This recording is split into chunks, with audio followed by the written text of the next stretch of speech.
Why I never start with the golf club behind the golf ball, and you shouldn't either, is because it results in really easy, effortless iron shots and awesome long straight drivers. It is by far the easiest way to swing a golf club for many reasons, which we're going to get into. And if it was good enough for the straightest player of all time, Mo Norman, then it's going to be good enough for you and good enough for me too. So let's get into 3 reasons why it's great for both irons and driver. So let's start with irons. Number 1, it controls ball and turf contact and makes you do it perfectly. So what this does, it makes you shift more in the downswing. So if I have the ball forward and then the club out the middle, so ball in line with the inside of my left foot, club out the middle of the stance. For me to hit solid contact here, to cover this space that I've just created, I have to shift my body to be able to do so. And here's the good thing with this. You will do this without even thinking. Your subconscious brain is very simple. It will just think it wants to hit the ball as solidly as it can to the target. So you are going to naturally then shift that weight left. And what that does, that moves that low point more forward, which guarantees you ball and turf contact. So it's going to really massively help with your ball and turf contact, which is what you see every top tour player do, because it controls your distance.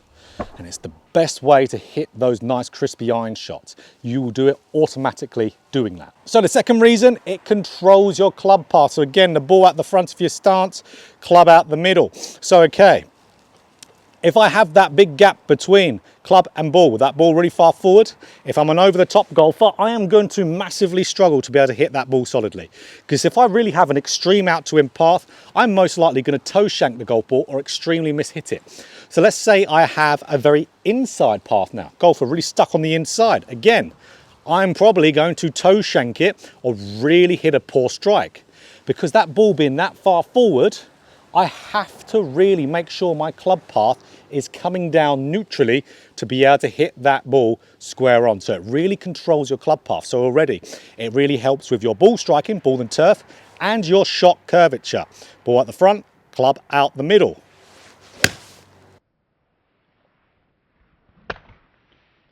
So number 3 for irons, it keeps you in your posture. So again, ball at the front, club out the middle, leave that gap. So okay, if I am a golfer who stands up a lot coming through the golf ball, because that ball is so far forward with that big gap at setup, I have all that space to cover. If I stand up, that club is going to raise up way too much. I can very easily top the golf ball or even miss it entirely. For me to hit that ball solidly, I have to again now stay down in my posture to be able to get on top of that golf ball. So I can't early extend a crazy amount and still successfully hit this ball solidly. So again, it helps with your ball striking, ball and turf. It helps with your club path and also helps you stay in posture. So that is unbelievably good of the amount of things that hits. So it's going to help you so much, and it's going to help your driver too. So number 1 with driver, it helps you hit up on the golf ball. So if we're having that big gap between club and ball, ball at the front, club out the middle, for me now, I have to really hit up on the golf ball, because now I am hitting the ball quite a bit later on the swing arc. Because that club is set up out the middle of the stance, I'm meeting that ball later on the arc, more on the upward portion.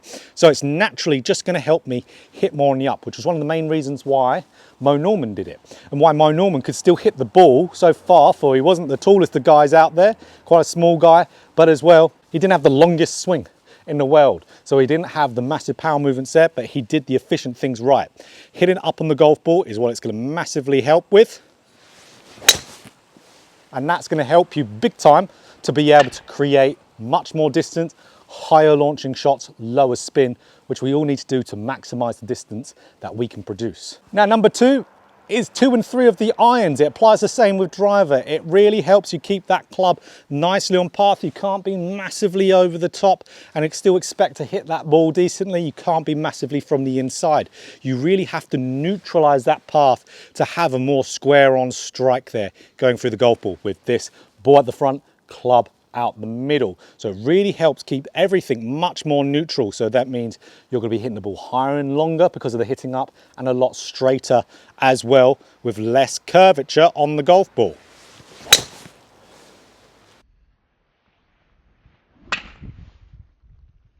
Now, number 3 is actually the least technical part here with driver, but it's probably one of the most important. It makes you feel supremely confident over the golf ball, and it makes you feel powerful. Now, again, we can't measure that, how confident or how powerful we personally feel, but we know driving the golf ball is such a confidence game like putting is. So if we do something that makes us feel more confident over that ball, then we are going to have a much higher chance of producing a good drive because we're in a good mental state. So we know the benefits it has, and we have that confident feeling. Of course, then it really massively helps us with driving the golf ball better, technically and mentally, and with the irons as well. You can see how it really is a great one. Now, do you need to put that ball massively forward and make a massive gap? No, I would recommend doing a small gap to start off with, just like you're seeing here, just a little gap. This is what I'd personally do. But then if you really want to go with it, really want to go straight away to the hardest bit, which you absolutely can do, then you can create that bigger gap. Now, absolutely, you can go and play this. I would recommend hit balls on the range first, see what it's doing, and then go out and play and give it a good go. So, absolutely, commit to it, and you're going to be hitting irons better and driver better if you set up just like this. So if you enjoyed this video, click that like button. If you want more golf instruction just like this, hit the subscribe button and hit that bell button too to be notified every time I put out a video.